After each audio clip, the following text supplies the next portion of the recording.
नागपुर में गुरुवार 14 अगस्त को एक भव्य राष्ट्रभक्ति कार्यक्रम का आयोजन हुआ, जिसमें राष्ट्र जागृति प्रतिष्ठान द्वारा अखंड भारत संकल्प दिन के अवसर पर 10,000 से अधिक विद्यार्थियों ने सामूहिक वंदे मातरम का गायन किया। अयाचित मंदिर बस स्टॉप लाकड़ी पुल चौक महल में आयोजित इस कार्यक्रम में मध्य नागपुर की 57 स्कूलों और कॉलेजों के विद्यार्थी शामिल हुए। इस आयोजन का उद्देश्य युवा पीढ़ी में देशभक्ति की भावना को जागरूक करना और भारत के गौरवशाली इतिहास से अवगत कराना था। कार्यक्रम की शुरुआत संत श्रेष्ठ ज्ञानेश्वर महाराज की 750वीं जयंती के उपलक्ष्य में सामूहिक पसायदान से हुई और समापन वंदे मातरम एवं राष्ट्रगीत से किया गया। इस मौके पर केंद्रीय मंत्री नितिन गडकरी ने उपस्थित छात्र छात्राओं को संबोधित किया। साथ ही सेवानिवृत्त सैनिक ब्रिगेडियर सुनील गावपांडे, माजी सैनिक राजूजी तीतरमारे, वर्ल्ड चैंपियन कु दिव्या देशमुख और युवा कलाकार अर्णव देशपांडे का सम्मान भी किया गया। कार्यक्रम की संकल्पना विधायक प्रवीण दटके की रही, जिसमें महाराष्ट्र सरकार के मंत्री, भाजपा नेता और संजय चिंचोले, जयंत पाध्ये, सुबोध आचार्य, श्याम चांदेकर, श्रीरंग वरहार पांडे, आशीष भूते, अन्य गणमान्य लोग भी उपस्थित रहे। आयोजन समिति ने सभी नागरिकों से इस देशभक्ति उत्सव में बड़े पैमाने पर भाग लेने का आग्रह किया है। आज हमें बहुत ही प्राउड फील हो रहा है कि हम लकड़ापुल चौक पे प्रबोधन कॉन्वेंट द्वारा यहाँ पे आए हैं। हमारी स्कूल प्रबोधन कॉन्वेंट इस स्कूल द्वारा हम लकड़ापुल चौक पर सामूहिक वंदे मातरम बोलने आए हैं। 150 साल कंप्लीट होने के कारण हम लोग यहाँ सामूहिक वंदे मातरम बोलने के लिए आए हैं। आज हम बहुत ही प्राउड फील कर रहे हैं कि हम वंदे मातरम के 150 इयर्स कंप्लीट होने के लिए यहाँ पर आए हैं प्रबोधन कॉन्वेंट स्कूल की तरफ से। हम इसके लिए बहुत ही प्राउड फील कर रहे हैं। जो है वो संदेश नहीं है, ये 150वां साल है वंदे मातरम का। जिस गीत ने स्वतंत्र संग्राम की अलग जगह, वो गीत का ये साल है। बच्चों को ये मालूम चाहिए, बच्चों के अंदर इसकी भावना चाहिए, इसलिए कार्यक्रम ने शुरू किया। और माननीय नितिन जी आए थे, जो ग्रैंड मास्टर दिव्या देशमुख जी, उन्होंने देश का नाम रोशन किया, वो यहाँ आई थी। और सारे कार्यकर्ता और सारे बच्चों के सारे कार्यक्रम हुआ। इस बार पसायदान का भी यहाँ पसायदान भी हुआ, उसका भी साल बना रही है महाराष्ट्र सरकार, वो भी कार्यक्रम ने किया है। और इस साल से हम हर साल ये कार्यक्रम करेंगे। जागृति नाम की जो संस्था, उस संस्था के साथ ये कार्यक्रम होगा। ये कोई पॉलिटिकल कार्यक्रम नहीं है, इसलिए सर्व समावेशक, किसी भी पार्टी का विषय नहीं रहते, सारे लोग मिलकर ये कार्यक्रम करेंगे और एक अच्छी भावना से कार्यक्रम कर रहे हैं। इस साल से हमने शुरू किए। ये कार्यक्रम पहले सक्करदरा चौक में होता था, उनका देखकर हमने कार्यक्रम शुरू किया है। उनका 13वां साल ये है, हमारा ये पहला साल है।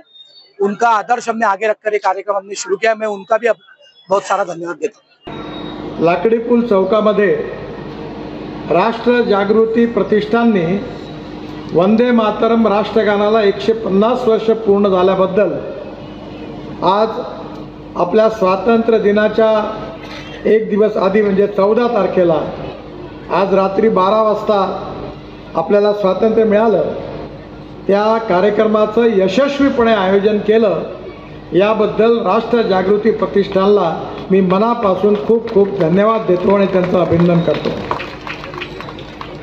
आपल्या सगळ्यांना माहिती आहे की आपल्या प्रधानमंत्र्यांनी सांगितलं की आपल्या देशाला विश्वगुरू बनायचं आहे। या देशाला सगळ्या क्षेत्रामध्ये प्रगती आणि विकास करून जगातला पहिल्या नंबरचा राष्ट्र बनवायचं आहे।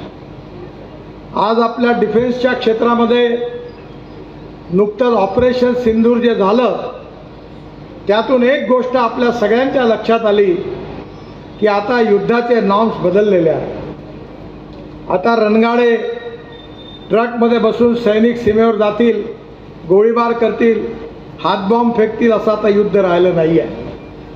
आता जे युद्ध आहे ते टेक्नॉलॉजीने प्रभावित झालेलं आहे।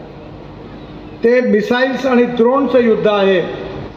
आणि आज जगामध्ये ज्याच्याकडे सगळ्यात जास्त चांगली टेक्नॉलॉजी आहे तोच विश्वगुरू बनू शकतो, अशी स्थिती आहे।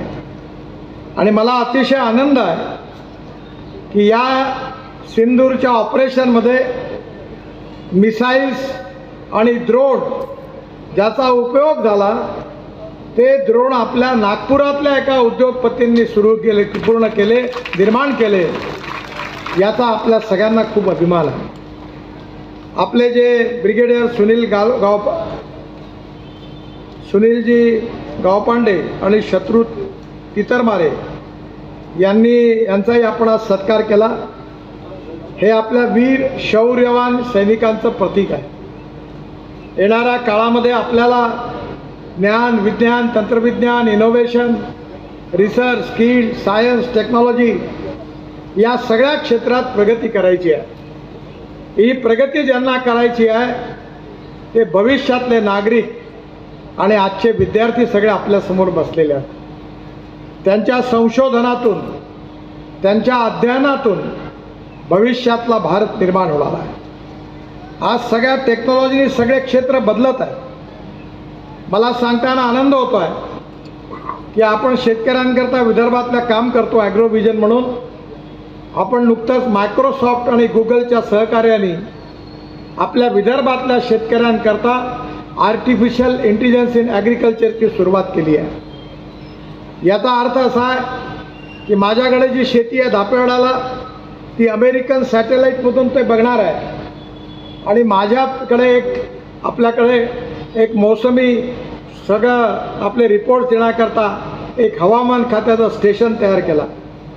त्यामध्ये जमिनीत पाणी किती आहे त्याचं तंत्र आहे आणि माझ्याकडे संत्र्याची झाडं असतील तर मला कळेल की पुढच्या 8 दिवसानंतर त्या झाडावर कोणता रोग येणार आहे, झाडाला किती पाणी पाहिजे आहे, झाडाला किती खतं पाहिजे आहेत, कोणता स्प्रे करण्याची आवश्यकता आहे, हे आता मायक्रोसॉफ्ट आणि गुगलच्या सहकार्याने अमेरिकन सॅटेलाईट धापेवाड्यातल्या माझ्या शेतीचे फोटोग्राफ घेऊन मला सांगणार.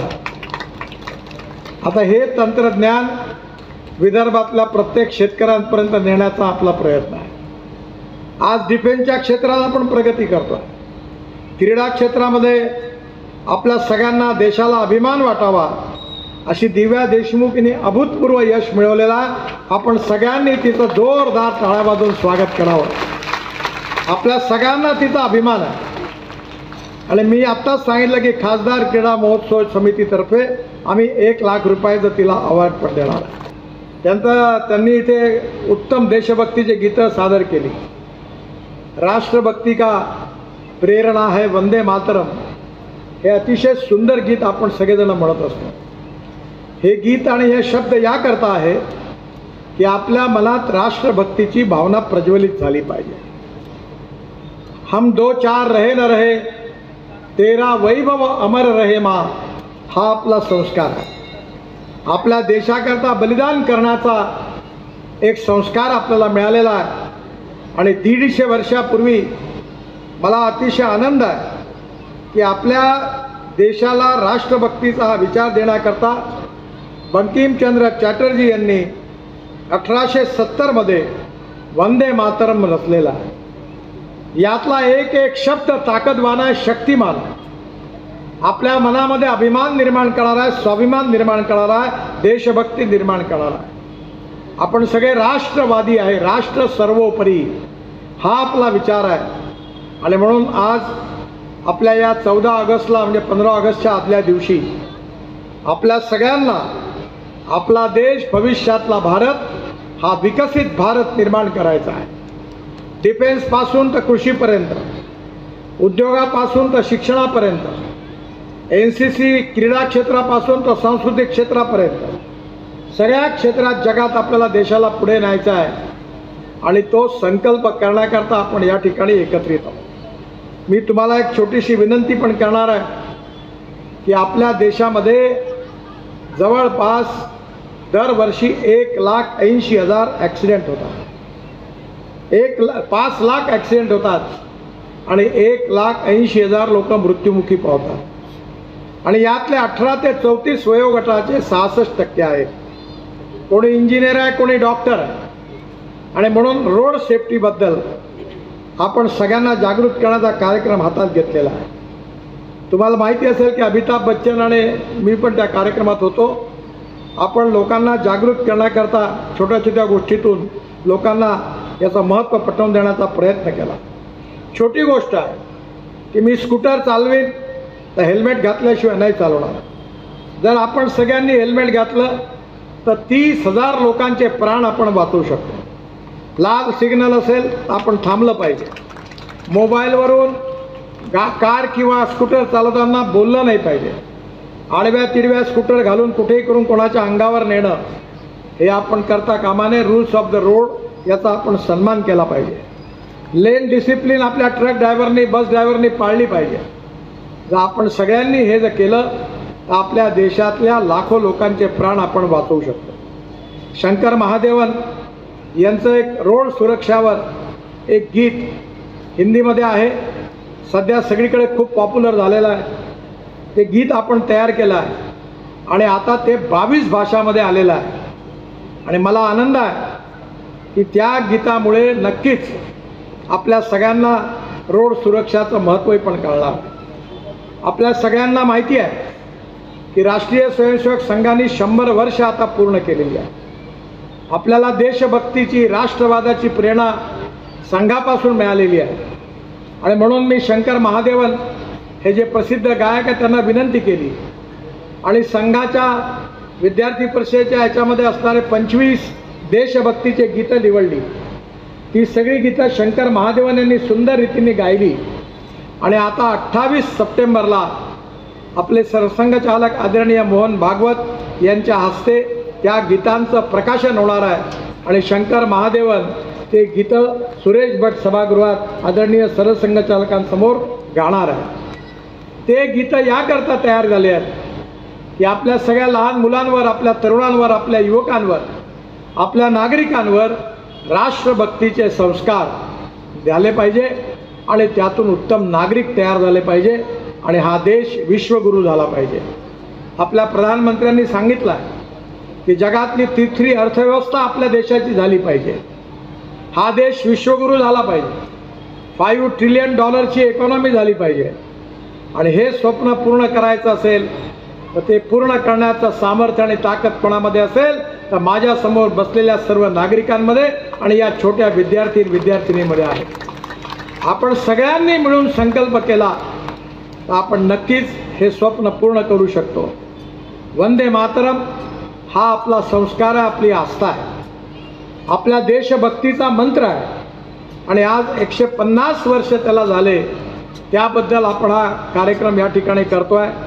मला आनंद आहे. या मागच्या वर्षात आपण आपल्या इथे 30,000 विद्यार्थ्यांनी खासदार सांस्कृतिक महोत्सवाच्या बरोबर आपण भक्ती महोत्सव करतो आणि त्या भक्ती महोत्सवामध्ये एकाच वेळी 30,000 विद्यार्थ्यांनी वंदे मातरम आणि मनाचे श्लोक म्हणून गिनीज बुक ऑफ वर्ल्ड रेकॉर्डमध्ये आपल्या नागपूरच्या मुलांनी रेकॉर्ड नोंदवला.